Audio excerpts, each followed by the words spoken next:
Donc nous allons continuer la théorie formelle des syllogismes. Donc ici, dans cette capsule, on va approfondir les concepts du syllogisme, car évidemment, tout ce qu'on a vu jusqu'à présent est insuffisant pour résoudre l'exercice de syllogisme. En effet, on a vu les outils nécessaires comme les diagrammes de Venn, ou la technique avec les 4 règles pour pouvoir trouver la conclusion d'un syllogisme à partir des règles dues au fait que la phrase a une valeur quantitative dans les prémices, c'est-à-dire 2 prémices positives dans une prémisse positive, une des 2 prémices est négative, la phrase sera négative. Des phrases universelles, 2 prémices universelles donnent une conclusion universelle.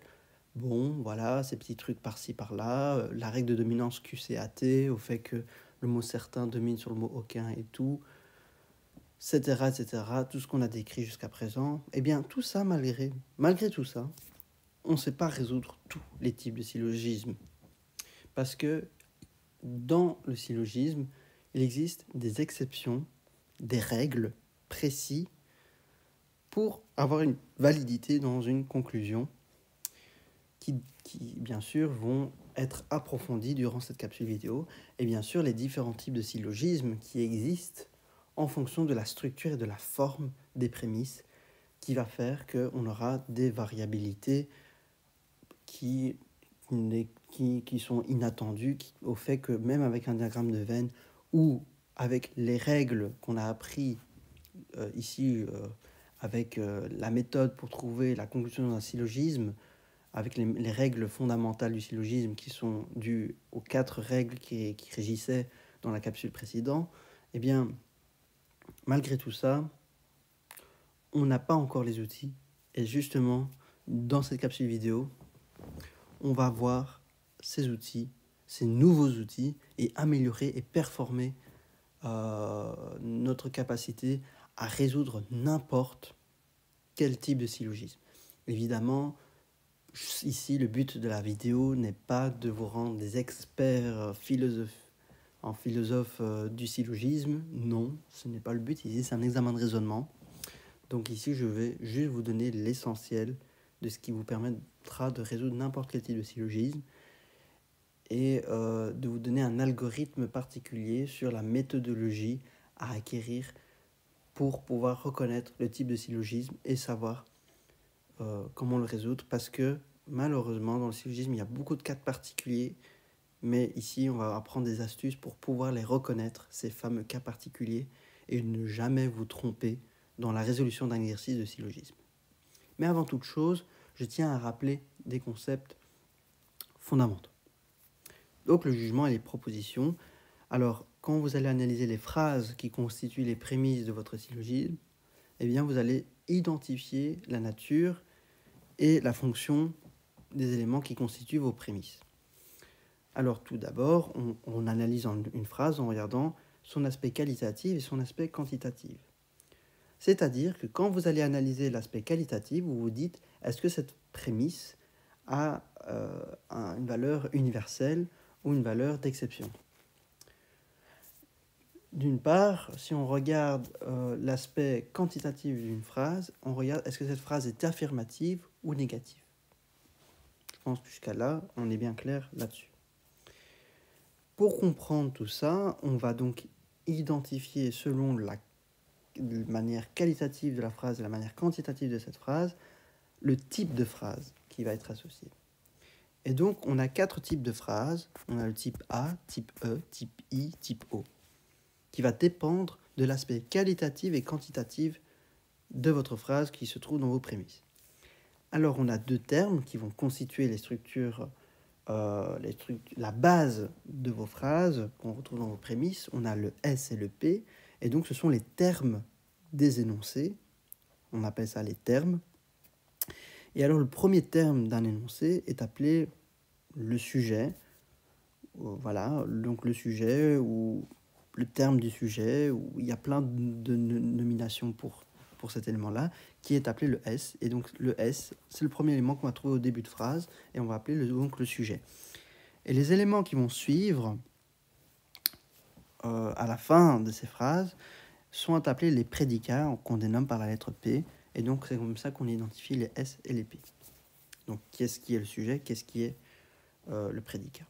Et donc, cette terminologie, bien sûr, induit une confusion inoffensive entre la nature et la fonction. Donc, le mot terme renvoie à la nature des expressions, alors que le sujet et prédicat désignent donc des fonctions. Et donc, on comprend que S et P sont des termes qui constituent une phrase dans un énoncé. Et donc, ça, c'est la nature. Mais alors, la fonction, eh bien, c'est pas la même chose. La fonction, c'est nous avons d'une part le sujet, d'une part le prédicat. Ok, donc les termes ont deux rôles. Il y a un rôle au fait que selon la situation où il se trouve dans la phrase, il a le rôle de sujet. Et alors, d'autre part, on a les prédicats. Donc les sujets toujours au début de phrase, les prédicats en fin de phrase. Et donc, on va décortiquer ça, on va un peu plus analyser ce concept-là. Et donc, on a par exemple ce premier type de phrase, donc on appelle ça le type A. Qu'est-ce que c'est ? En fait, tout S et P, ça signifie que on a une phrase qui est affirmative, donc il n'y a pas de négation déjà. Donc de manière quantitative, c'est une affirmation. Deuxièmement, de manière qualitative, cette phrase est donc universelle parce que le mot tout est un quantificateur universel. Donc une phrase affirmative et universelle est appelée une phrase de type A. Donc elle a cette forme-là, cette structure-là, tout S et P.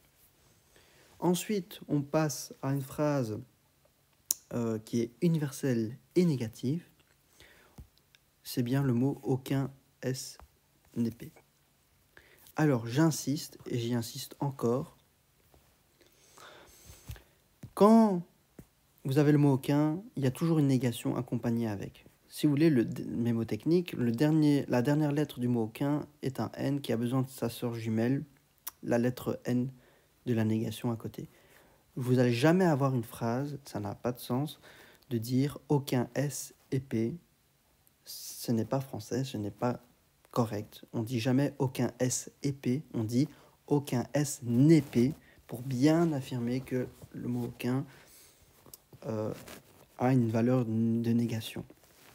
Donc, s'il vous plaît, n'oubliez pas, le N est toujours lié à sa sœur jumelle de la lettre N qui se trouve à la fin du mot aucun. Toujours, toujours, toujours. Donc, ça n'existe pas une phrase qu'on dit aucun S et P. Non, il manque le N de la négation et donc c'est aucun S n'est P. Et donc ça, c'est une phrase de type universel parce que le mot aucun est un quantificateur universel et on a une négation accompagnée, qui est toujours accompagnée d'ailleurs. Et donc on a une phrase universelle négative et donc c'est une phrase de type E. Ok ? Pourquoi je vous embête au fait de retenir la nomenclature type A, type E, type I, type O ? Parce que ça va nous aider à identifier le type de syllogisme. Et c'est important que vous sachiez par cœur la signification et le type de phrase. Donc, si vous avez un type I, qu'est-ce que c'est ? C'est une phrase qui commence par quelque. Donc, on a un quantificateur d'exception. Donc, c'est une phrase d'exception et affirmative parce qu'on n'a pas de négation. Donc, une phrase d'exception et affirmative, c'est une phrase de type I. Alors qu'une phrase de type O, ça reste une phrase d'exception. Par contre, on a une négation supplémentaire qui s'y ajoute. Donc je résume, type A, c'est une phrase universelle affirmative. Type E, c'est une phrase universelle négative. Alors que type I, c'est une phrase d'exception et affirmative. Alors que le type O est une phrase d'exception négative. Ok ? Donc maintenant, une fois qu'on connaît tout ça, mémotechnique pour comprendre tout ça, c'est qu'on a les phrases de type A, type E, type I, type O, mais alors on veut trouver ces relations selon ce qu'on dit le carré logique. Et donc le carré logique nous dit quoi ? On a l'axe de la quantité qui est en verticale, au fait qu'on passe des éléments d'une phrase d'exception à une phrase universelle. Donc on passe du mot quelque au mot tout, aucun, donc en verticale, alors qu'à l'horizontale, on passe d'un axe de qualité, donc c'est-à-dire qu'on passe d'une phrase affirmative, donc A et I sont des phrases affirmatives, à des phrases négatives, E et O. Donc, déjà ça, on a déjà structuré notre carré logique, à savoir l'axe de qualité et l'axe de quantité. Et donc, on va trouver des relations entre ces phrases en disant que une phrase de type A est en contradiction avec une phrase de type O, de même qu'une phrase de type E est en contradiction avec une phrase de type I. En effet, nous verrons plus tard que lorsqu'on va faire la négation, attention que je parle de la négation de l'ensemble d'une phrase universelle, ça va devenir une universelle affirmative. Eh bien, la négation d'une phrase universelle affirmative va donner donc la contradiction, donc une phrase d'exception négative. Alors que lorsque on passe d'une phrase universelle négative, bah, sa contradiction, c'est une phrase d'exception et affirmative. Okay, c'est ça une contradiction. Donc une contradiction, c'est vraiment passer d'un mot tout S et P à quelque S n'est pas P. Donc on inverse deux choses. D'une part, on a le contraire et le subalterne. Donc c'est-à-dire on change. Si vous voulez, c'est comme un vecteur. Donc on change non seulement, parce que la diagonale, vous voyez, c'est un peu comme une histoire de vecteur. Donc on a deux effets. Quand on fait une contradiction, on a d'une part un effet sur la qualité et d'une autre part un effet sur la quantité. Et donc quand on fait une contradiction, on change l'aspect de l'universel à un aspect d'une phrase d'exception. Donc on change donc en termes de quantité. Ok, et d'autre part, on change aussi sur la qualité donc, de la phrase. Et donc, on passe donc d'une phrase affirmative à une phrase négative. Donc, le O, c'est vraiment l'inverse de l'inverse. Enfin, c'est pas bon ce que je suis en train de dire, mais c'est pour que vous compreniez qu'en fait, le O, on inverse tout. Donc, c'est-à-dire que on passe un truc avec le mot tout, avec le mot quelque, et une phrase affirmative avec une phrase négative. Alors que le type E, ben voilà, même effet. Donc d'une part, on change les phrases affirmatives en phrases négatives, et en plus on passe d'un mot universel à une phrase d'exception, et alors on aura quelques S et P, parce que ici c'est une phrase universelle négative à une phrase d'exception affirmative. Oui, c'est ça. Donc, universelle négative à une phrase d'exception et affirmative. Ok, donc c'est ça la contradiction. Et alors, le contraire, ben, qu'est-ce que c'est? Ben, le contraire de A et E, ben, en fait, c'est juste qu'il faut changer l'axe de qualité. Donc, c'est-à-dire qu'on reste toujours dans le cadre d'une phrase universelle, à l'exception au fait qu'on change en passant d'une phrase affirmative à une phrase négative et vice-versa, d'une phrase négative à une phrase affirmative. Le subcontraire, c'est la même chose que le contraire. Limite, le mot subcontraire, le mot sub, c'est pas intéressant d'utiliser. On peut dire directement aussi contraire. C'est au fait que I et O, ok, changent juste dans leur axe de qualité, et donc on reste toujours dans des phrases d'exception, mais par contre on passe d'une phrase affirmative à une phrase négative et vice-versa. Et puis on a les fameux subalternes. Et les subalternes, on change juste l'axe de quantité, et donc on passe de A à I et de E à O, et donc on passe d'une phrase qui commence par tout à une phrase qui commence par quelque. De même ici, une phrase qui commence par par O, le mot aucun, excusez-moi, par une phrase qui commence par quelque. Alors I et O commencent par quelque, mais c'est juste que la différence entre I et O, c'est juste le fait que ça soit une phrase négative ou affirmative. Ok, donc voilà. Donc ça va aussi dans les deux sens. Le subalterne peut être dans les deux sens, donc ça peut être une double flèche également. Donc voilà, ça c'est le contenu donc de ce carré logique. Donc avant d'aller plus loin, donc le carré logique va donc schématiser donc les relations fondamentales entre les quatre types de jugements A, E, I, O. Ok. Et donc ici, on a donc deux énoncés qui sont contraires, qui ne peuvent pas être simultanément faux, bien que simultanément vrais. Donc deux énoncés contradictoires ne peuvent donc être ni simultanément vrais ni simultanément faux. Mais ça, on verra un peu plus tard dans la suite de la vidéo. Mais voilà. Donc le but ici à retenir pour le moment, c'est savoir qu'est-ce qu'un type A, qu'est-ce qu'un type E, qu'est-ce qu'un type O, qu'est-ce qu'un type I, puis trouver les relations, qu'est-ce que le contraire de A, qu'est-ce que le contraire de E, qu'est-ce que le contraire de O, qu'est-ce que le contraire de I. Bon, bien, on ne dit pas contraire, mais on dit subcontraire, mais c'est la même chose, grosso modo. Qu'est-ce qu'un subalterne, qu'est-ce qu'une contradiction, comment on passe d'une phrase contradictoire l'une à l'autre, etc., etc. Donc, voilà, ça, c'est bien à comprendre voilà, ça c'est la relation à vraiment retenir ici. Et donc, voilà, si on veut illustrer ici les contradictions, on dit, il est vrai que tout S et P, vous voyez que la contradiction, on passe d'une phrase universelle à une phrase d'exception, de même qu'avec le mot aucun et le mot quelque. Okay. Alors, dans une contradiction, bien sûr, on change d'un aspect qualitatif la phrase et on passe du mot tout au mot quelque, le mot aucun au mot quelque. Et alors, on n'oublie pas qu'on rajoute donc une négation également. Donc, le aucun est toujours lié avec un N. Okay. Et donc, on passe d'une phrase négative à une phrase affirmative. Et alors, on passe bien sûr d'une phrase universelle à une phrase d'exception. Et alors, n'oublions pas que là, le mot vrai et faux s'inverse aussi parce qu'on est en contradiction. Vrai devient faux, faux devient vrai. Et alors, on a le mot quelque qui devient le mot aucun. Et alors, n'oublions pas qu'il y a le N qui est toujours lié avec le mot aucun.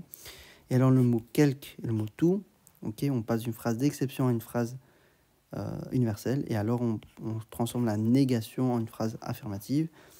Ici aussi, le mot tout devient un mot quelque. Et alors, le quelque ici est accompagné donc d'une négation parce qu'on passe d'une phrase affirmative à une phrase négative. Donc, on a deux effets. Vous remarquez qu'il y a deux effets. On change le tout en quelque ou le quelque en tout. Okay, ou le mot aucun en quelque. Okay.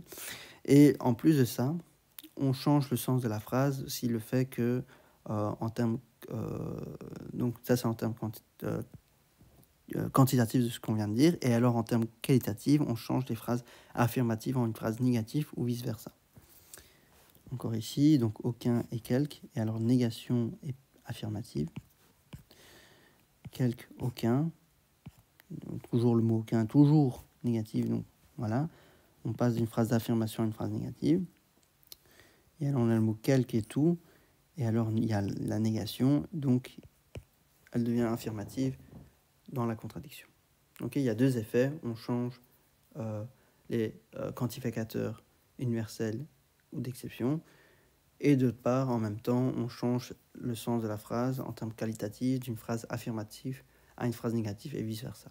Donc c'est ça, une contradiction. Et une contrariété, contrariété, ça veut dire contraire. En fait, ici, vous vous rappelez le carré logique, on avait dit que le contraire, c'est juste passer... Donc, on conserve l'axe de la quantité, donc on reste toujours dans une phrase universelle. Si ça reste universel, ça reste universel. Ou soit on est dans une phrase d'exception, on reste toujours dans une phrase d'exception, donc on ne change pas la quantité de la phrase, l'axe de quantité de la phrase.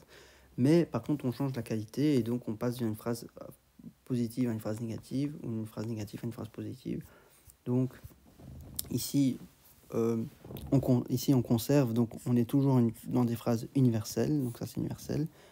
Ça reste universel. Ça reste universel. Donc ça ne change pas. Mais qu'est-ce qu'on a changé ? En fait, c'est qu'on passe du mot tout à un mot aucun. Et alors, bien sûr, ça c'est toujours lié. Le N avec le aucun. C'est juste qu'on passe d'une phrase affirmative à une phrase négative. Et alors ici, on passe d'une phrase négative à une phrase affirmative. Ok ? C'est juste ça, la contrariété, tout en conservant le fait qu'on reste dans une phrase universelle. On ne change pas sa valeur. Alors si on avait le mot quelque, ça restera toujours le mot quelque dans son subcontrariété, si ça se dit. Et donc, on change juste aussi le sens, le sens qualitatif de la phrase. Et donc, on rajoute une négation seulement. Donc, voilà. Sous contrariété, subcontraire, le mot quelque reste le mot quelque. Ça ne change pas. Mais c'est juste que, parce qu'on reste dans des phrases d'exception, on change. Donc, rappelez-vous, carré logique, encore une fois, on ne change pas l'axe de quantité, on reste toujours dans les mots d'exception, donc par le mot quelque. C'est juste qu'on change l'axe de qualité de la phrase, et donc on passe d'une phrase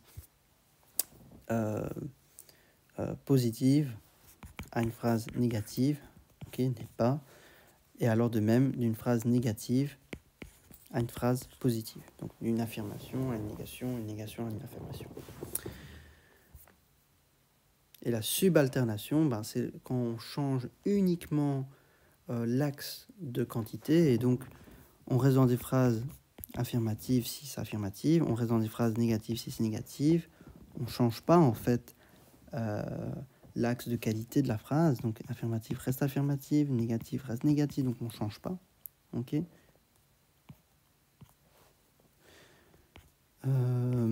Voilà. Et alors, qu'est-ce qui change? Ben, en fait, c'est l'axe de la quantité. Et donc, on passe du mot universel à un mot d'exception. Et alors, on passe d'un mot universel à un mot d'exception. Et alors, on passe d'un mot d'exception à une phrase universelle.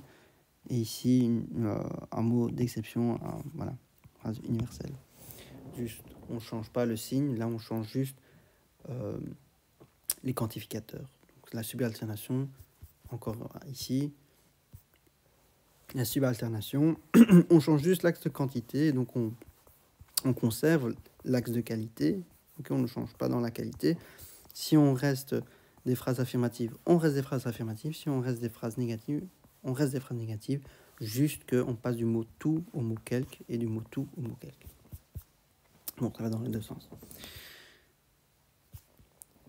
Et bon, bref, alors la conversion, il ne faut pas connaître les mots, le vocabulaire. Mon but, c'est pas vous apprendre qu'est-ce qu'une subalternation, qu'est-ce qu'un sous-contrariété, ça, on s'en fout. C'est pas ce qui va vous être demandé à l'examen.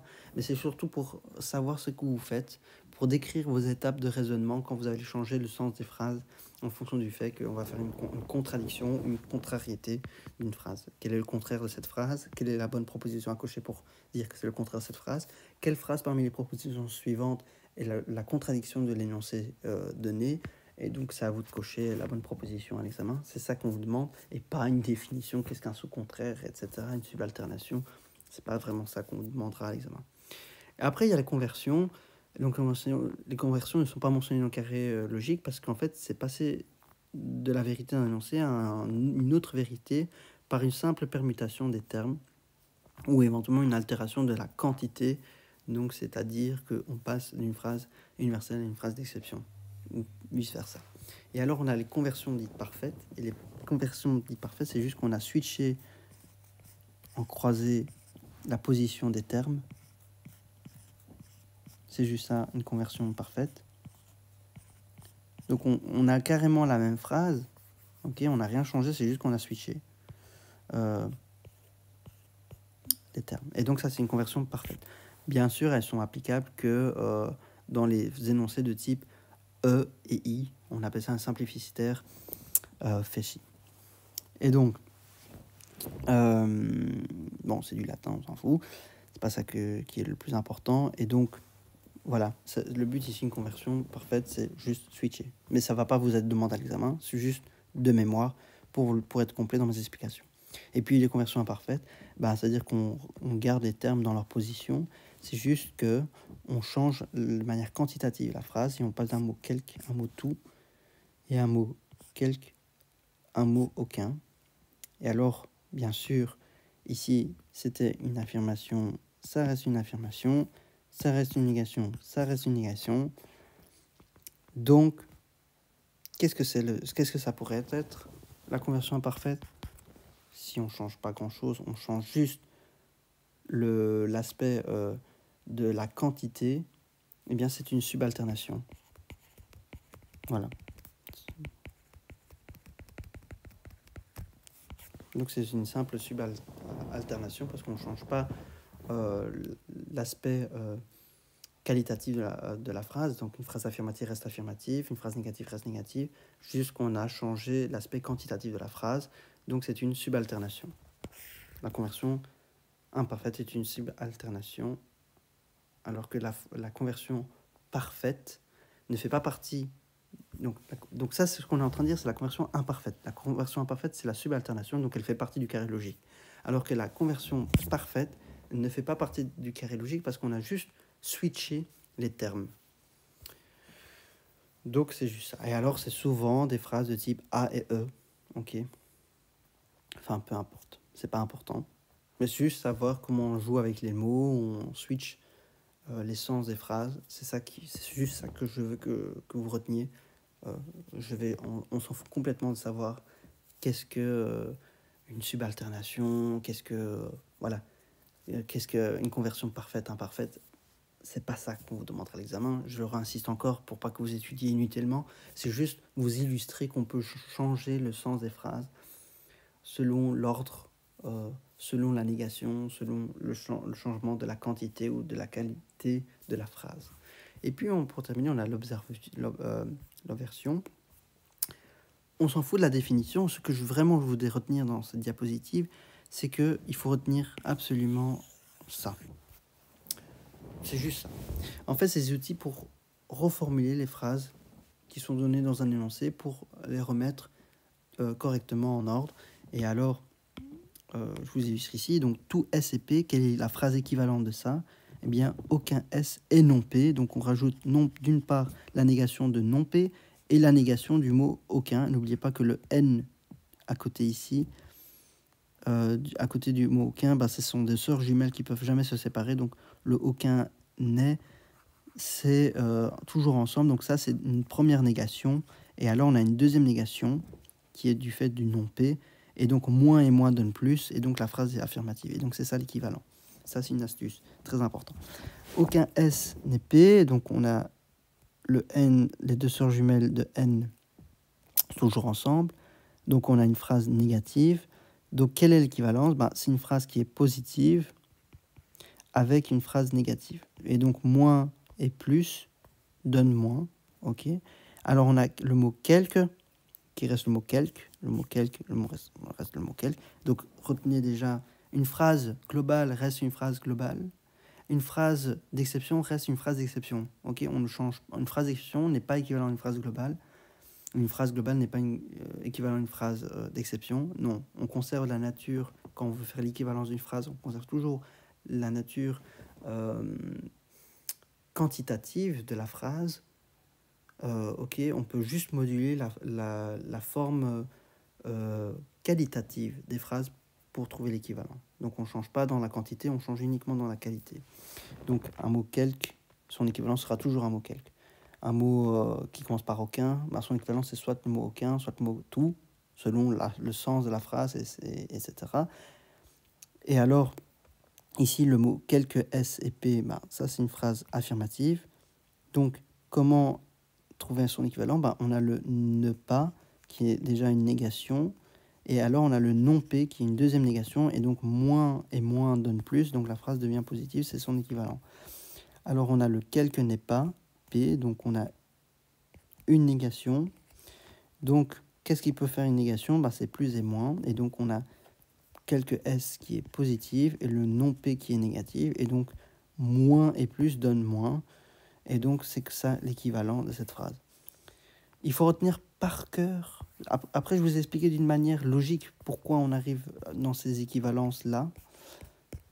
Ok, mais il faut retenir par cœur ces quatre phrases.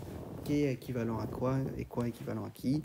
Enfin, je ne sais pas ce que je dis est français, mais enfin, vous avez compris ce que je vais dire, où je veux en venir. Et donc, là, je vous ai expliqué l'astuce pour savoir trouver la phrase équivalente, mais c'est important de connaître qui est équivalent à quoi, parce qu'on peut jouer avec ça à l'examen. Donc on peut vous donner la conclusion d'un syllogisme qui pourrait pas être dans la forme que vous attendiez, et donc c'est à vous de le retransformer avec les négations et jouer avec ça pour trouver sur la phrase et tomber sur la phrase que vous avez eu comme idée initialement.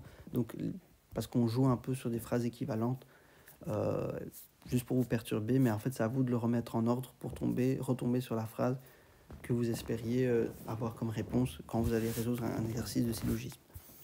Donc c'est très important. C'est tuyau. Et alors maintenant on va rentrer dans le vif du sujet qui est le syllogisme. Et donc il faut savoir que le syllogisme c'est un raisonnement constitué de deux prémices. Donc on a la majeure et la mineure. Et donc trois termes. Donc on a le terme majeur, qui est appelé grand extrême, le terme mineur, petit extrême, et le moyen terme. Et une conclusion. Donc, autrement dit, vous avez donc une conclusion.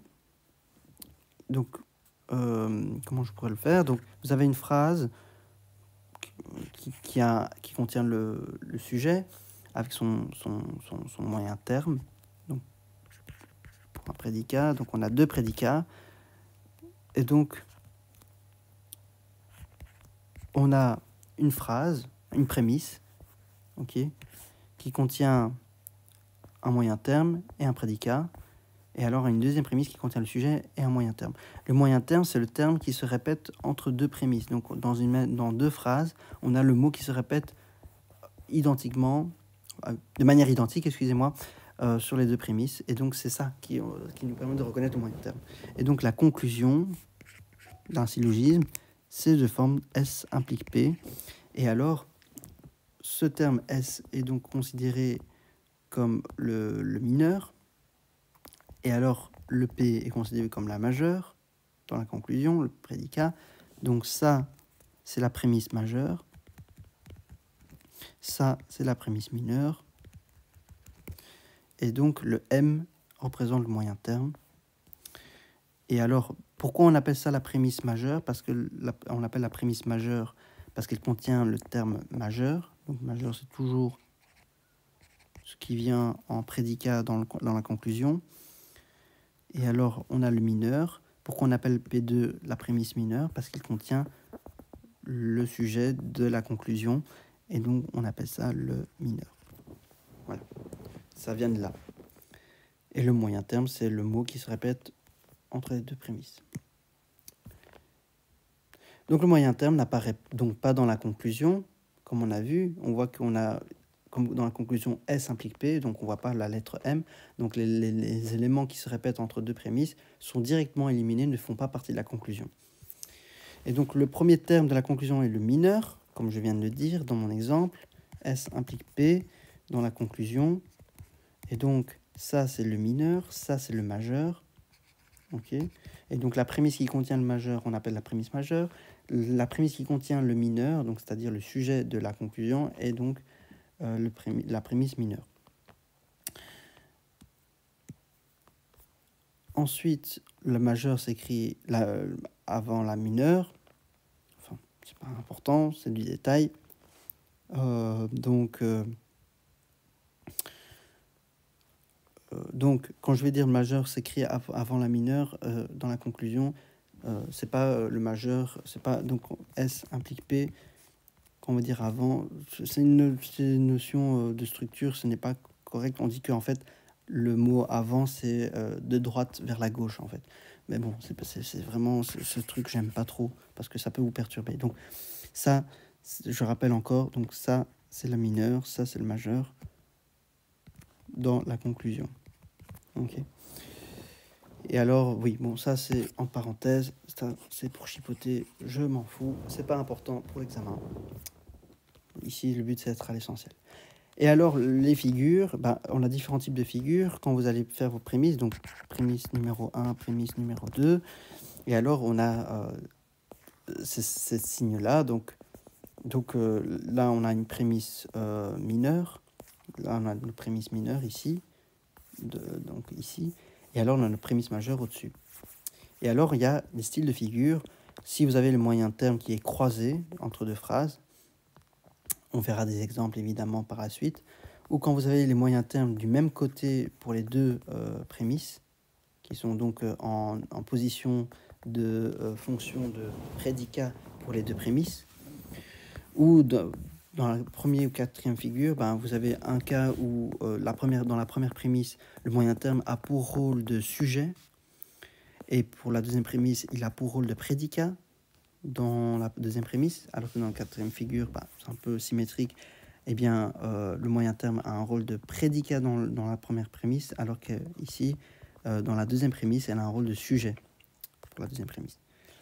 Et alors ici, on voit que dans ce cas de figure-là, eh bien, pour les deux prémices, eh bien, le moyen terme a un rôle de a une fonction de prédicat. Ok. Alors que dans la troisième figure, le moyen terme, il a comme fonction en tant que sujet dans les deux prémices. Ok. Donc voilà, ces différents types de figures, comme on pourrait trouver avec les syllogismes qui sont associés avec leurs prémices, et donc on peut trouver la conclusion. Et donc selon la disposition des termes dans les prémices, on distingue donc 4 styles de figures. Dans la première figure, on a le moyen terme qui est en premier terme de la majeure, parce que, rappelez-vous, quand on a la lettre P, donc c'est le prédicat de la conclusion. Donc on a le premier terme qui est là, le M, et le premier terme donc dans la majeure, alors que la deuxième prémisse ici, c'est la mineure. Et donc la mineure, voilà, on a le moyen terme qui joue le rôle de second terme. Voilà. Ici, voilà. Ici, dans la deuxième figure, le moyen terme est donc le second terme dans les deux prémices. Dans la troisième figure, le moyen terme est le premier terme dans les deux prémices. Enfin, dans la quatrième figure, le moyen terme est le second terme de la majeure, okay, parce qu'il contient l'élément de la majeure, alors que dans la première prémisse et dans la deuxième prémisse, eh bien, on a le moyen terme qui constitue en tant que premier terme du mineur, enfin de la prémisse qui constitue la mineure. Et donc voilà. Et donc, comment ça se lit, ce genre de choses? Eh bien, regardez, pour la figure de type 1, eh bien, on dit M, tatata, et P, M, tatata, et P. Et pour la deuxième prémisse, S et tatata et M. Et vous voyez que les M sont croisés. Okay. Alors, on peut mettre, dans les pointillés ici, on peut mettre par exemple le mot quelque, on peut mettre le mot tout, on peut mettre le n'est pas, la négation, tout ce que vous voulez. Alors, pour la deuxième figure, eh bien, on a P et S, okay, dans les deux prémices ici qu'on décrit. Et alors, on a M qui se trouvent tous les deux à la fin de la phrase. Okay. Et pour la troisième figure, on a le moyen terme qui se trouve en début de phrase pour les deux prémices, alors que dans la quatrième figure, on a aussi de nouveau un sorte de moyen terme qui est en croisée. Donc, c'est-à-dire que dans une prémisse, dans la prémisse majeure, elle joue un rôle de deuxième terme, alors que dans la prémisse mineure, elle a un rôle de premier terme. Enfin bref, c'est plein de cas de figure au fait que la position du moyen terme en zigzag, est-ce que ça se croise ou est-ce que c'est toujours d'un même côté, donc en tant que de second terme, ou est-ce que c'est toujours d'un même côté en tant que premier terme, donc second terme ici puis premier terme. Voilà, il y a différentes positions selon la figure du syllogisme qui va constituer, et on aura toujours bien sûr une conclusion de type S implique P, S implique P, mais voilà.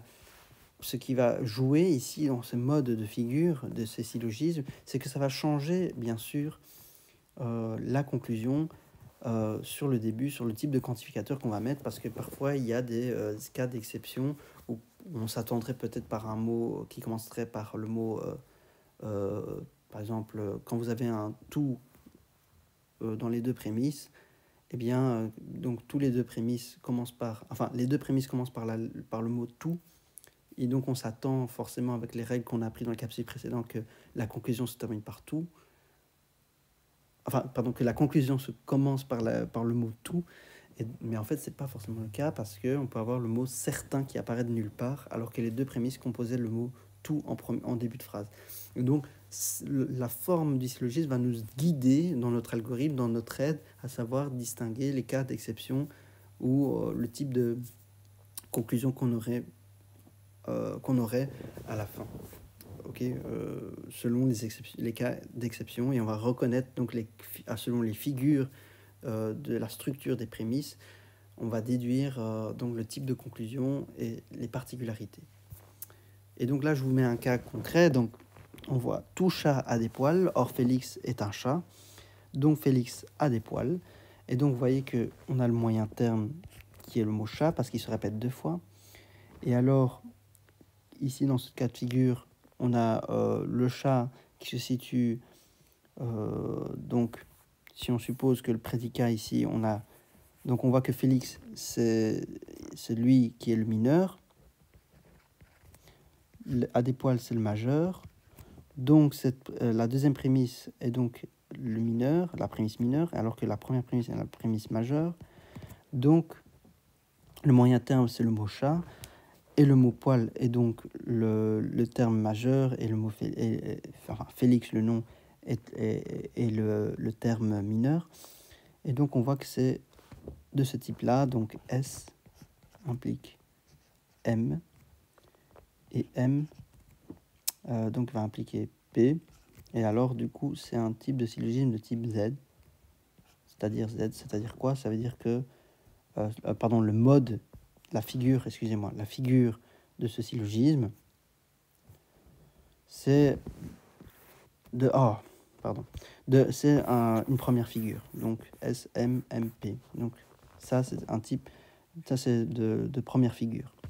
Alors qu'ici, les canaris ont des plumes, or Titi n'a pas de plumes. Donc Titi est la prémisse, pas la prémisse, mais le terme mineur. Un canari est le terme majeur. Donc majeur, il est là. Ok. Le mineur est là. Or, les plumes sont des moyens termes. Donc, on a S donnant M qui donne M donne P. Donc, on est quel type de figure? On est dans la deuxième figure. Ici, quelques hommes n'aiment pas Brahms. Donc, les hommes, c'est le moyen terme ici, en orange. Hein. Faible, Brahms. Ici, faible est le mineur. Brahms est le majeur. Donc ça, c'est le majeur. Ça, c'est le mineur. Donc, on a ce format-là. M, P. Et donc, on a la troisième figure qui est donnée ici. Alors, ouvrier et cadre. Donc, lui, c'est le mineur. Lui, c'est le majeur. Voilà, on a identifié. Donc, forcément, cadre est le majeur. Ouvrier est le mineur. Costume est le moyen terme. Et donc, lui, c'est... vous avez tout de suite compris que ici on est dans le cas d'un croisé, donc d'un type Z, mais inversé. Et donc, c'est le type S, M... M... P. Et donc, c'est la quatrième figure. Okay. Pourquoi je vous embête avec ça? C'est pour qu'en fait vous identifiez le type de figure de votre syllogisme selon les deux prémisses. Donc identifier qui est mineur, qui est majeur, et comment identifier la forme. Parce que c'est en identifiant la forme que vous allez savoir le type de particularité de ce syllogisme pour reconnaître les cas particuliers de résolution, que même avec un diagramme de Venn, même avec les règles que je vous ai données pour les astuces pour trouver dans un QCM les syllogismes, même ces deux éléments ne sont pas suffisants pour trouver la conclusion. Et en fait, dans l'algorithme, pour trouver la bonne conclusion d'un syllogisme, eh bien, on va utiliser, en fonction de la structure du syllogisme, par la position du moyen terme et de la structure, donc du fait que ça soit un Z, du fait que ça soit, on va dire, c'est un peu la forme d'un lettre C inversé, l'autre c'est la forme d'un lettre C, et l'autre c'est la forme d'un Z inversé. Donc en fonction de la forme de la prémisse, ça va vous guider dans la démarche de trouver le type de conclusion. Alors on a les modes, les différents types de syllogismes, donc on a 64 qui sont utilisés avec les lettres A, E, I, O. Donc c'est-à-dire que quand vous avez dans des phrases, dans votre prémisse, le mot tout, le mot aucun, le mot quelque, etc., on peut former plusieurs associations, et il y en a 64 qu'il ne faut surtout pas apprendre par cœur. Je vous rassure là-dessus, il n'y en a pas un grand monde, mais le but, je déteste le par cœur, et vous aussi, donc vous avez d'autres cours à étudier qui sont plus importants pour le par cœur, mais en tout cas, en raisonnement, il n'y a rien qui est du par cœur, donc vous inquiétez pas, on a des astuces, des mots techniques pour les apprendre, il n'y a aucun doute là-dessus. Et donc, voilà, on en a plusieurs types. Alors ça veut dire quoi, AA? Ça veut dire prémisse 1 qui est universelle affirmative, prémisse 2 universelle affirmative, et le troisième A, ça veut dire la conclusion, c'est une conclusion de type affirmatif universel. Et pourtant, vous voyez dans ce cas 2, ici, dans le deuxième cas, vous avez quand même deux prémices universelles affirmatives. Et or, je vous avais expliqué dans la vidéo, pour trouver la conclusion d'un syllogisme, si vous avez deux prémices universelles, la prémisse serait donc universelle. Universelle et en plus affirmative dans les deux prémices. Donc normalement, la prémisse devrait être... la conclusion devrait être aussi un A. Et pourtant, on a un E. Comment ça se fait? Parce qu'un E, ça veut dire quoi? Ça veut dire qu'on a une phrase à la fois négative, ok, et à la fois universelle. Donc ça veut dire que vous avez deux prémices qui commencent par le mot tout, et la conclusion qui se termine par... Enfin, la conclusion, pardon, qui commence par le mot aucun. C'est pas possible, c'est bizarre. Et alors, on va trouver des cas de figure. Bon, il y en a 64 modes, mais on va éliminer des éléments du fait qu'il y a une condition selon les figures qu'on a décrites tantôt dans la diapo précédente, la structure. On va donc identifier qui est valable, qui n'est pas valable. En tout cas, c'est ce qui va être décrit ici. Et pourtant, regardez, on a aussi un autre cas. On a deux prémices universelles affirmatives et pourtant, on a un i. Donc un i, rappelez-vous, c'est quoi? C'est un mot c'est une phrase qui commence par le mot quelque. Donc comment ça se fait qu'on passe de deux prémices qui commencent par le mot tout, et qu'on a une conclusion qui commence par quelque? C'est bizarre aussi, parce qu'on avait dit que dans la capsule vidéo précédente que si on a deux universels affirmatifs, donc la conclusion serait une universelle affirmative. Mais en fait, il y a des exceptions. Il y a même des histoires qui vont se raconter ici. Peut-être ça va vous embrouiller, mais en fait, pas du tout, parce qu'on va voir ça un peu plus au clair. Et alors, bien sûr, 75 syllogismes ne sont pas tous valides. Il y en a qu'il faudra éliminer. Surtout ce cas-là, le cas 2 est éliminable, on verra pourquoi. Mais par contre, le cas AAI, donc c'est-à-dire deux prémices universelles affirmatives qui donnent une conclusion qui commence par le mot quelque, ok, parce qu'une phrase de type I, c'est une phrase qui commence par le mot quelque, affirmative. Donc voilà, le type I, c'est une phrase qui commence par le mot quelque et qui est affirmative. Donc c'est vrai qu'on est dans deux prémices affirmatives, donc la conclusion affirmative, ça c'est chouette.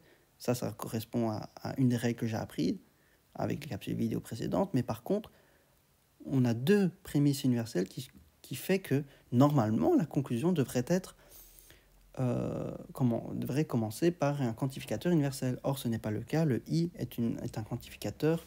Enfin, dans les phrases de type i, on a un quantificateur de type existentiel, donc c'est-à-dire d'exception. C'est bizarre, mais pourtant c'est valable. Et pourquoi? On va voir ça tout de suite. Donc voilà, dans ces 64 modes, il y en a plusieurs qui vont être éliminés par des règles de validité, mais on verra tout de suite. Et donc les formes valides, bon, on va déterminer qu'on connaît des modes, des figures, de syllogismes. Donc comment on détermine les formes de syllogisme? C'est déterminé par le mode et la figure du syllogisme. La figure, c'est ce qu'on a décrit, donc les Z inversés, en forme de C inversé, en fonction de la position du moyen terme. Et le mode, c'est le type de syllogisme, c'est-à-dire que dans les prémices, c'est-à-dire qu'en fonction des types de phrases qu'on retrouve dans les prémices, donc les types A, E, I, O, donc en fonction des types de phrases qu'on trouve dans les syllogismes dus aux prémices, en plus du type de figure, de la position du moyen terme, en concertant ces deux éléments, on peut déterminer le type de conclusion.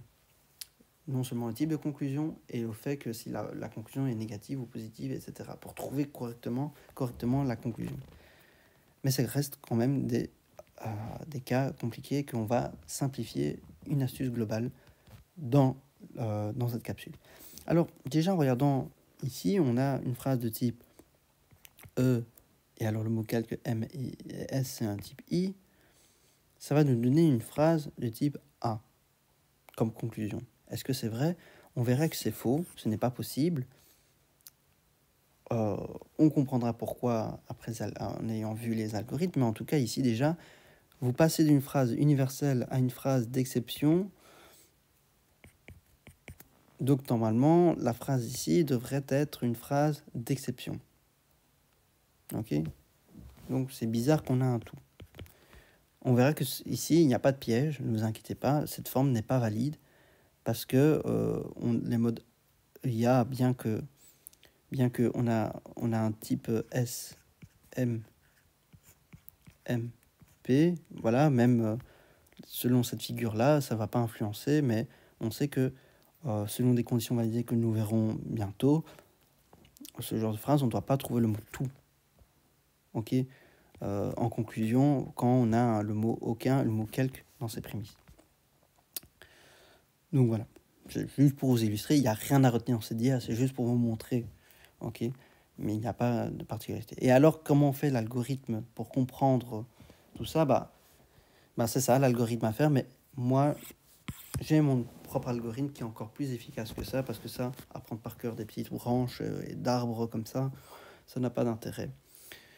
Donc on va voir ça au fur et à mesure, et au final, sur ces 64 formes qu'on a décrites, en fait, par élimination et tout ça, en regardant les règles de validité, il n'y en a que 24 formes qui sont valides. Vous voyez, on est passé de 64 à 24 formes. C'est déjà chouette. On améliore donc les conditions de validité de nos formes de syllogisme. En bref, passons maintenant au concret. Regardez. Barbara, donc on appelle ça le nom Barbara, Barbarie, c'est la reine, c'est le type de syllogisme. C'est pas important, il ne faut pas connaître ça. Ici, vous voyez qu'on a le mot tout. Ici, on a un moyen terme qui est là.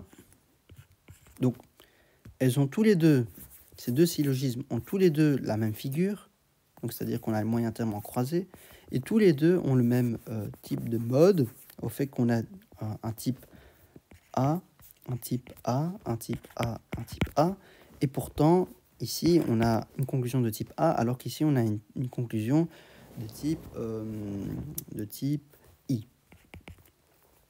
Ok, c'est étonnant.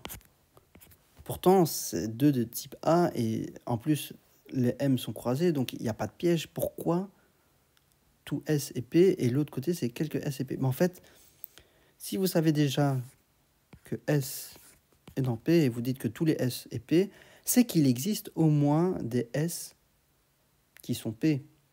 Et donc, s'il existe au moins des S qui sont P, ça revient à dire la même chose que quelques S et P. Donc, ces deux phrases sont équivalentes.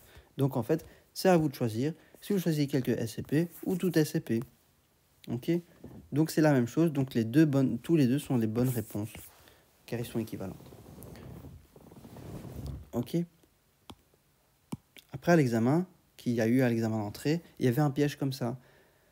Il y avait des gens qui... En fait, on vous donnait la prémisse 1 et on vous donnait la conclusion. Et on vous disait quelle est la prémisse qu'il suffirait pour que la conclusion... Pour s'assurer que...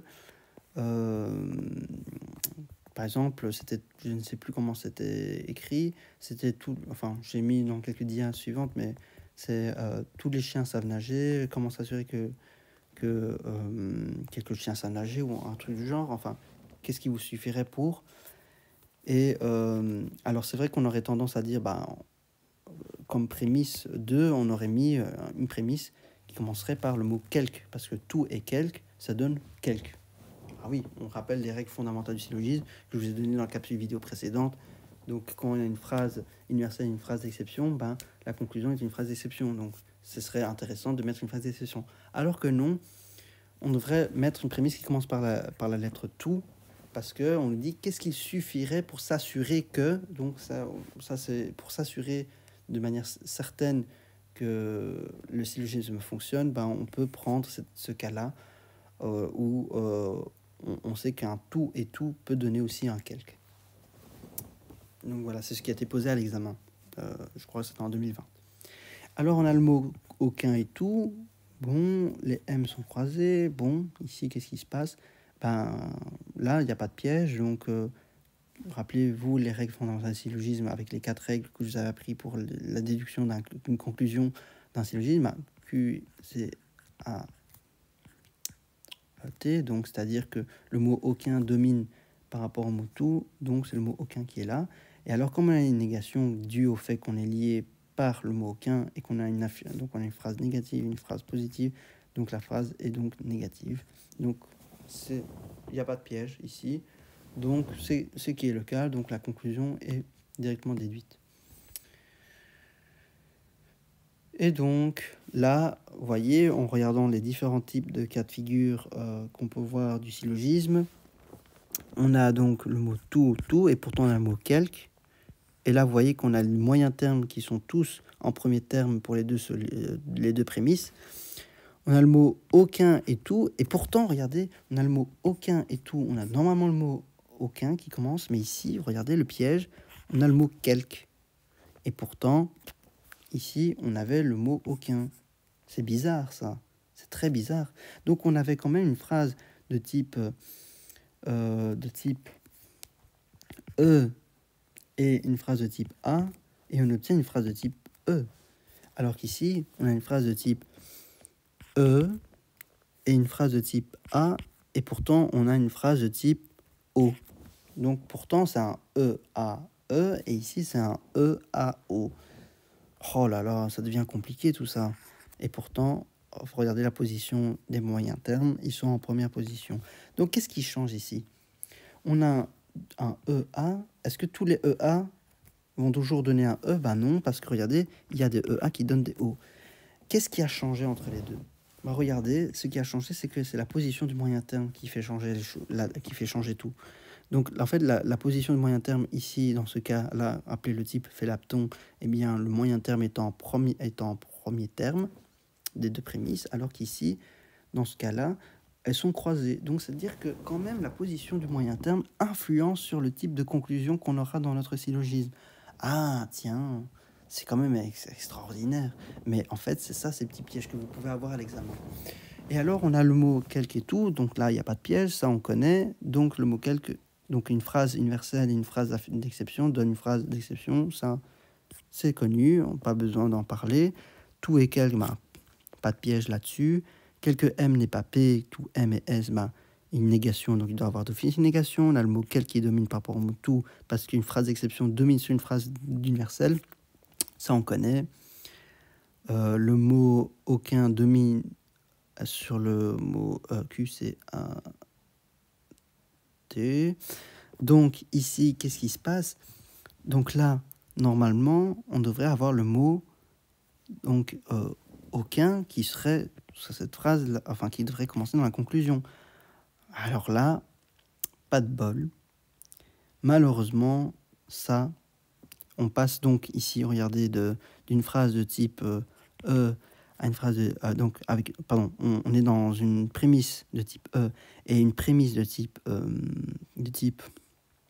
ça c'est un type I, et pourtant on a une conclusion de type O. Oh là là. Et alors ici, je cherche un autre exemple avec un aucun quelque. Oui, non, je n'ai pas d'exemple ici. Donc le mot... donc ici, bien sûr, on a une négation. Ça reste une négation, ça ne change pas. Et alors, regardez, on a le mot tout. Et ok, normalement, on devrait avoir le mot tout qui commencerait dans la conclusion. Et alors, là, on a le mot quelque pourtant. Mais regardez, la position des M, c'est croisé. Tiens. Et alors, on a... ici, il n'y a pas de piège parce que ça, on connaît, ce que vous avez appris dans la capsule précédente. Quand je barre ici, c'est pour dire que ça, c'est déductible directement avec les règles qu'on a appris jusqu'à présent. Donc, il n'y a pas de piège. Et alors, ici, regardez, on a le mot tout, aucun.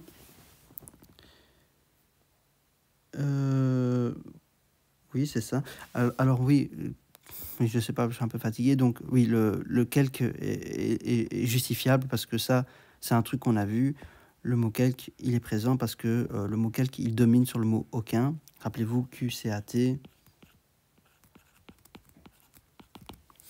Donc, forcément, ça, c'est un cas qu'on a déjà vu. Excusez-moi, il n'y avait pas de piège ici. Je sais pas pourquoi, je suis un peu distrait. Et alors, tout, aucun. Et alors, on a quelque ici. Et vous voyez que normalement, on doit toujours avoir un des deux qui doit être en commun avec la conclusion. Donc ce quelque qui sort un peu de nulle part. Et pourtant, c'est le mot quelque qui est là. Et en fait, regardez bien, les M sont croisés. j'insiste, ici, il n'y a rien à comprendre vraiment pour le moment. Ici, c'est pour vous illustrer. Je suis en train de un peu vous mariner dans la situation pour après vous illustrer. Donc, en fait, mon but ici, c'est pour vous illustrer les exceptions, pour vous dire, tiens, en fait, finalement, les règles qu'on a apprises, ça marche pas, mais qu'est-ce que je dois faire? Mais en fait, dans les dias qui vont suivre, je vais après généraliser comment reconnaître les cas particuliers. Ici, ce que je suis en train de vous montrer, c'est qu'en fait, la position du moyen terme va influencer le type de conclusion. C'est ça que je suis en train de vous illustrer ici, au fur et à mesure. Ne vous inquiétez pas si vous n'avez rien compris jusqu'à présent, vous n'avez rien retenu. C'est juste pour vous illustrer pour le moment. Il n'y a pas encore de synthèse de ce qu'il faut retenir. Et alors, mot quelque et tout, ça c'est facile, ça vous le savez. Alors là, encore un piège. D'où vient ce quelque? Et pourtant, le M est croisé. Et alors ici, on a un quelque et aucun, donc ça vous connaissez. Alors on a aucun et tout, ça vous connaissez, ça vous connaissez. Ah non, pardon, ça vous connaissez pas encore. Ça c'est aussi un piège. Donc là il y a un mot quelque qui sort de nulle part et les M est croisé. Ici on a un quelque et tout, ça on connaît. On a un quelque, aucun, ça on connaît. Ça, quand je dis on connaît, c'est qu'on sait le déduire directement. Tout et quel, ça c'est facile. Aucun quelque. Et là encore un piège. Vous voyez, de nouveau, là on a les M. Par contre ici, regardez, on avait un tout, aucun, on avait le mot quelque. Mais alors ici on avait les M croisés, ici les M d'un même côté. Donc tiens, il y a quand même un lien. On pourrait généraliser tout ça. Là aussi aucun tout et pourtant on a un quelque. Et alors on a les M du même côté. Donc, c'est-à-dire que si le M est du même côté pour les deux prémices, est-ce que ça influencerait la conclusion pour que ça devienne un quelque? À réfléchir, à méditer. Donc, voilà, ces choses-là vous démontrent que dans les syllogismes qu'on va apprendre, vous voyez qu'on diagnostique beaucoup plus de syllogismes que dans le cas avec le diagramme de Venn qui diagnostique à peine 8 syllogismes, alors que dans les formes générales, on diagnostique 18 syllogismes avec les techniques qu'on va apprendre dans la suite. Donc vous voyez que le diagramme de Venn n'est pas toujours efficace. Encore une fois, j'insiste, on a déjà répété, c'était au début de la capsule, donc quand vous avez une phrase affirmative, essayez de trouver donc moins et donc le mot aucun est lié avec le N, donc c'est moins et moins donne plus. Donc c'est comme ça qu'on trouve l'équivalence des phrases. Moins et moins donne plus. Donc non, pardon, c'est pas ça que je voulais faire. Le ne pas est déjà en lui-même ensemble une négation. Donc c'est moins tout seul, excusez-moi. Et donc ça donne un moins ici. Donc la négation quelque n'est pas, c'est quelque S et non P. Ok. Et alors on a aucun S n'est M. Attention, ils sont sur jumelles, donc il vaut en lui seul, une seule négation. Et alors tout S et P, là on a plus et là on a moins. Donc plus et moins donne moins. Voilà, comme ça on trouve les équivalences. Et alors quelques S et P, ça c'est une phrase complètement affirmative. Donc il faut une double négation. Une négation pour le mot non et une négation pour le ne pas. Et donc moins et moins donne plus. Voilà. Comme ça on trouve encore des équivalences. Je le répète encore pour que ça reste dans vos têtes, mais il faut retenir par cœur absolument les équivalences des phrases. Alors, bien sûr, il faut retenir une chose, et ça c'est hyper important pour l'examen. Tous les A sont des B, signifie que A sera forcément B, mais pas l'inverse, pas l'inverse. La réciproque, elle est fausse. Pourquoi? Regardez, si vous faites le diagramme de Venn, tous les A sont B, ce qui est le cas, tous les A sont B, mais tous les B sont A, c'est pas vrai, parce qu'il y a certains B qui ne sont pas A. Ok. Ensuite, ici, certains A ne sont pas B, ce qui équivaut à dire tous les A ne sont pas des B, et qui équivaut qu'il existe au moins des A qui n'est pas B. Ça, il faut connaître absolument par cœur, absolument, sinon vous ratez l'examen, s'il y a des pièges comme ça qui vous viennent à l'examen. Pourquoi? Parce qu'on peut vous dire autrement la conclusion que vous attendiez. Par exemple, vous voulez répondre par certains A ne sont pas des B, et c'est ça que vous voulez entourer comme réponse, mais il n'est pas disponible parce qu'en fait, on l'a caché dans les propositions sous une autre forme. Pour comprendre pourquoi certains A ne sont pas B signifie la même chose que tous les A ne sont pas B ou il existe au moins un A qui n'est pas B, prenons l'exemple, certains signes ne sont pas blancs. Okay. Alors si certains signes ne sont pas blancs, ça signifie aussi que tous les signes ne sont pas blancs. Donc tous les signes ne sont pas blancs, c'est que forcément il existe au moins un signe qui n'est pas blanc. Et donc si certains signes ne sont pas blancs, c'est qu'il existe au moins un signe qui n'est pas blanc. Et donc ça veut dire aussi autrement que certains signes ne sont pas blancs, ok. Et donc que tous les signes ne sont pas blancs. Voilà, regardez le sens du français, donc je répète encore, tous les signes ne sont pas blancs, donc ça veut dire qu'il existe des signes qui ne sont pas blancs, et donc s'il existe des signes qui sont pas blancs, ça veut dire que certains signes ne sont pas blancs. Vous voyez, ces phrases sont complètement équivalentes quand on donne un sens à tout ça. Donc, voilà pourquoi c'est équivalent. Certains A sont des B, c'est la même chose qu'inversé. Certains B sont A, regardez le diagramme de Venn, A et B, on dit certains A sont des B et certains B sont des A. Donc certains A sont des B et certains B sont des A, c'est complètement équivalent. Ok, donc faites attention, ça c'est important, ça c'est important, ça c'est important à connaître par cœur. Ok, certains A sont des B, c'est la même chose que dire qu'on inverse, certains B sont A, alors que certains A ne sont pas B, c'est la même chose que dire tous les A ne sont pas B, c'est la même chose que dire il existe au moins un A qui n'est pas B. Et alors, tous les A sont des B, on ne peut pas faire l'inverse, comme le mot certain où on pouvait le faire. Ici, on ne peut pas inverser, c'est tous les A sont B, point la ligne, on ne peut pas dire tous les B sont des A. C'est pas vrai, on a vu avec le diagramme de Venn que c'est pas possible. Il y a certains B qui ne sont pas des A. Alors, voilà les gros pièges, ça s'appelle pas un syllogisme mais un sophisme, mais en fait, c'est quand vous avez le moyen terme du même côté et vous avez le mot tout et tout. Et donc, en fait, cette conclusion, elle est fausse. En fait, il n'y a justement pas de conclusion possible. Pour illustrer ça, tous les chats ont des pattes, tous les moutons ont des pattes. Vous ne connaissez pas la relation entre mouton et chat. Okay, donc, c'est pas possible de trouver une conclusion. Mais en fait, on appelle ça un sophisme. Un sophisme. Et pour reconnaître un sophisme, c'est lorsque vous avez des phrases de type S, M, M, P. Et en fait, quand vous avez le mot tout qui commence dans les deux et que vous avez le moyen terme du même côté, donc c'est-à-dire tous les deux en second terme pour les deux prémices, eh bien c'est toujours aucune conclusion. Donc aucune conclusion, toujours. Donc faites attention à ça. Voilà. Maintenant, on va résumer comment reconnaître les cas particuliers. Alors, le premier cas, c'est les vilains toutous, les vilains méchants toutous. Donc, vous avez ce premier cas où vous avez les moyens termes qui sont en second terme pour les deux prémices. Et alors, l'astuce, c'est faire, vous vous rappelez les flèches, quand je vous ai mis S, M, M, P, on a fait des flèches comme ça. En fait, retenez cette astuce comme ça. Quand vous faites ça,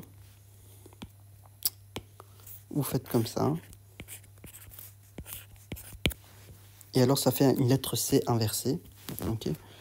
Alors qu'ici, on a une lettre C. Alors qu'ici, on a un Z inversé. Alors qu'ici, on a toujours un Z inversé. Ok. On peut inverser aussi, hein. Ça peut être un Z normal aussi. Hein. C'est la même chose. Juste qu'on remonte ici la prémisse 2 en haut et la prémisse 1 en bas. On revient à un Z normal. C'est la même chose. Le Z inversé et le Z normal, c'est la même chose. Je vous ai dit, la figure 1 du syllogisme et la figure 4 sont quasi identiques. C'est juste une symétrie. Donc, ça change rien. Donc, qu'est-ce qu'on peut résumer? Lorsque vous avez un tout dans les deux prémisses, eh bien, si vous avez un C inversé, c'est que, en fait, vous n'avez aucune conclusion. Mémotechnique, C inversé, donc on n'a pas la lettre C de la conclusion, donc pas de conclusion. Alors qu'ici, lorsque vous avez la lettre C, ça veut dire que c'est un connard. Ça veut dire que c'est une prémisse désolé les insultes, mais je crois que c'est le meilleur moyen pour que vous reteniez bien dans vos têtes. Quand vous avez la lettre C, ça veut dire que c'est un syllogisme de type connard pour un vilain toutou. Donc un vilain toutou qui est un connard, parce qu'on dessine la lettre C. Je voulais pas mettre pour ici, c'était pour ce cas-là, pardon, ici. Et donc c'est un connard, donc ça veut dire qu'à la fois on va avoir...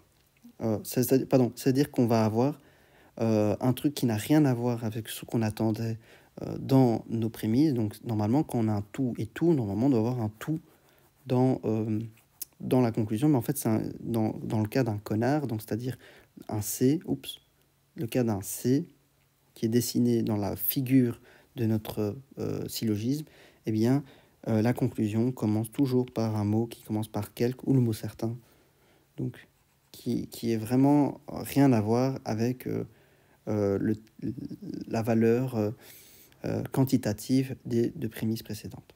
Donc, il commence par quelque ou ça commence par le mot certain.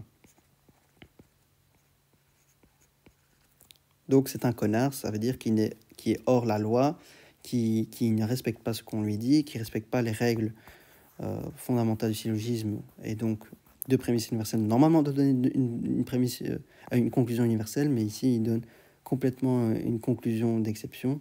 Ben, c'est un connard. Il ne suit pas ces règles, donc c'est la lettre C. Et alors, quand vous avez un Z, bon, que ça soit droit ou que ça soit inversé,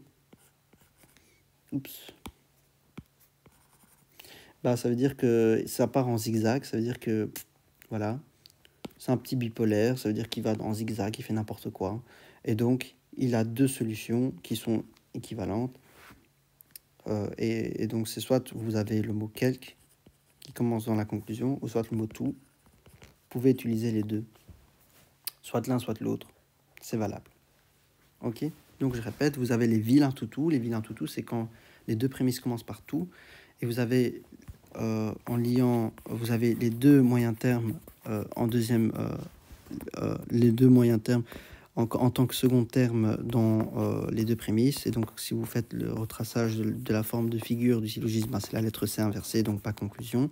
Si vous avez les deux moyens termes en premier terme dans les deux prémices, donc c'est-à-dire que vous retracez la figure du syllogisme, eh bien, vous avez une figure en forme de C, et donc C, ça veut dire que c'est un connard, c'est un salopard, qui ne respecte pas ses règles de syllogisme, et donc il commence... à la place de faire une conclusion universelle, on va faire une conclusion d'exception. Et donc, on commence par quelque et certain. Et ici, voilà, c'est un Z, c'est un zigzag, il va n'importe comment, il fait aléatoirement. Et donc, on a deux possibilités. On a soit quelque ou soit tout qui commence dans la conclusion. Mais rappelez-vous,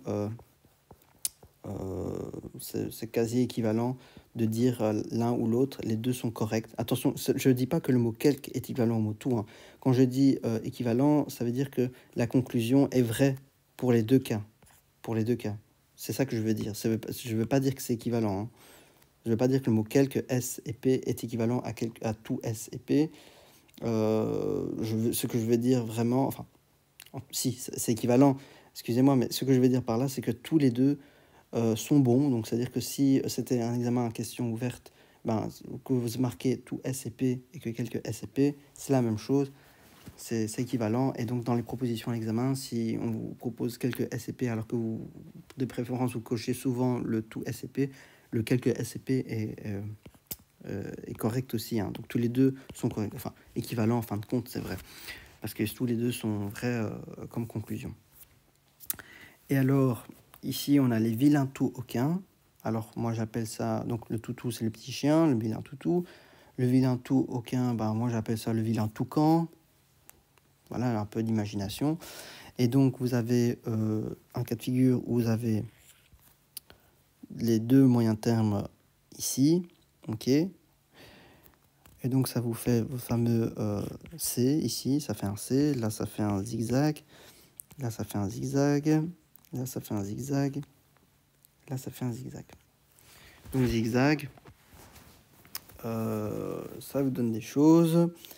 Et donc, voilà. Ici, on a les moyens termes ici. Et donc, ça vous donne un C inversé. Un C inversé. Un C inversé. Et un C inversé. OK. Et donc, Là, vous allez avoir un aucun et tout, et donc vous attendez... alors ici, la différence du tout, c'est que quand on avait un C inversé, on n'avait aucune conclusion.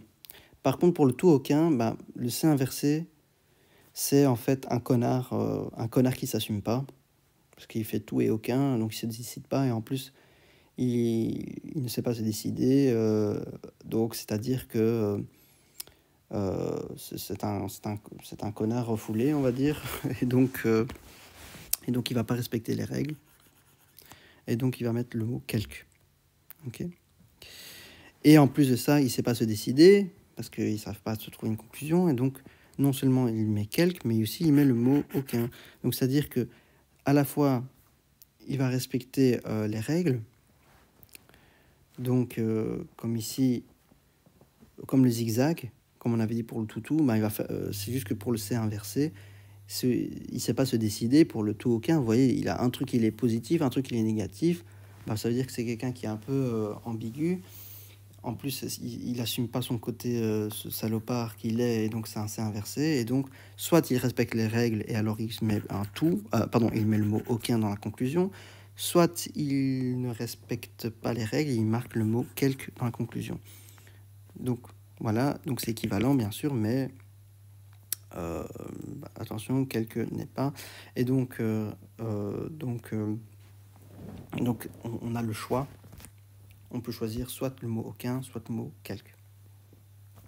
Ok, bien qu'il y ait une négation d'office ici. Donc voilà. Donc c'est équivalent de dire soit l'un ou soit l'autre, tous les deux sont justes. Donc c'est un connard qui est refoulé, qui s'assume pas, et qu'en plus il est ambigu, il sait pas se décider entre tout et aucun. Ok. Même chose ici, aucun et quelque. Ok, comme conclusion. Enfin, quand je vais dire il ne sait pas se décider entre tout et aucun, je ne parle pas de la conclusion, je parle pour les prémices, hein, ici. On parle des prémices. Les vilains, tout, aucun, des prémices. Et donc, la conclusion, il ne se décide pas. Soit il fait un truc comme dans les règles, on lui dit aucun domine sur le tout, et donc c'est la conclusion, c'est aucun. Ou soit il fait complètement quelque chose qui n'a rien à voir, et donc c'est un connard, comme je dis, refoulé, et donc il vous sort un quelque de nulle part qui n'était pas attendu. Et alors, ici, on a tout P et M et tout. Donc là, on a un Z. Là, on a des Z ici. Là aussi. Enfin bref, ce qu'il faut retenir, c'est que la même chose que le tout, les Z, ils font ce qu'ils veulent, du même ici que les C inversés dans le cas d'un tout aucun fait ce qu'ils veulent aussi. Et donc, soit ils respectent les règles, aucun domine sur le tout, soit il fait quelque chose qui n'a rien à voir avec le mot quelque. Ok? Donc, comment résumer tout ça? Pour les toutous, les vilains toutous, si vous avez un C inversé, pas de conclusion. Si vous avez un connard, eh bien, il va commencer par faire son salaud, et il va commencer par le mot quelque dans la conclusion. Si c'est un zigzag, alors il est un peu bipolaire, le type il va un peu dans tous les sens, il ne sait pas qu'est-ce qu'il veut, et donc soit il commence par le mot quelque, ou soit par le mot tout, les deux sont tous les deux valables en même temps. Si vous avez un tout aucun, alors soit vous avez un C inversé, mais alors comme il ne sait pas se décider entre le tout et l'aucun qui se trouve dans ses prémices, alors il ne sait pas se décider, donc c'est un connard refoulé, et donc il va faire comme le zigzag, il va faire soit il commence un truc qui n'a rien à voir, il ne respecte pas les règles, et donc la conclusion commence par le mot quelque ou le mot certain. Alors le mot quelque certain, en termes de priorité, c'est la même chose, parce qu'on ne peut pas trouver de toute façon deux prémices qui contient le mot quelque et le mot certain en même temps, parce que, je vous rappelais la règle, deux prémices qui contiennent des exceptions ne vont jamais donner de conclusion. Ok, donc c'est pas possible d'avoir le mot quelque et le mot certain dans deux prémices. Donc c'est pour ça que, en fin de compte, le mot quelque et le mot certain ont en grosso modo la même priorité. Donc quelque et certain, c'est carrément équivalent. Donc dire certains trucs, dire le mot par certain, c'est la même chose que dire en commençant par le mot quelque. Et alors on a quelque et le mot donc tout et aucun. Donc qu'est-ce qui est le plus grand, donc qu'est-ce qui est le plus dominant, et donc c'est le mot aucun. Donc il peut choisir soit quelque, soit aucun. Et alors, si c'est un connard, ben là, ce qui se passe, si c'était oups, c'était ici. Et donc, si c'était un connard, ben là, il fait que du calque. Ok. Donc, c'est un connard. Il fait comme le toutou. Il commence par calque. Il veut pas faire autre chose. Il est un peu têtu et donc il va faire un truc qui n'a rien à voir avec les règles du syllogisme. Et alors, si ça fait un zigzag, et ben voilà, c'est comme le toutou. Ben soit il fait calque qui commence sa conclusion, soit le mot aucun. Voilà, je ne sais pas si ça peut vous aider pour retenir, mais ça peut aider certains. Donc pour le toutou, un C inversé, c'est aucune conclusion, alors que pour le tout aucun, c'est un connard refoulé, au fait qu'il y a le fait qu'il y a une opposition de prémices. Et donc il fait un peu comme le zigzag, il ne sait pas où il va, et donc il fait soit quelque, soit aucun, soit quelque, soit aucun.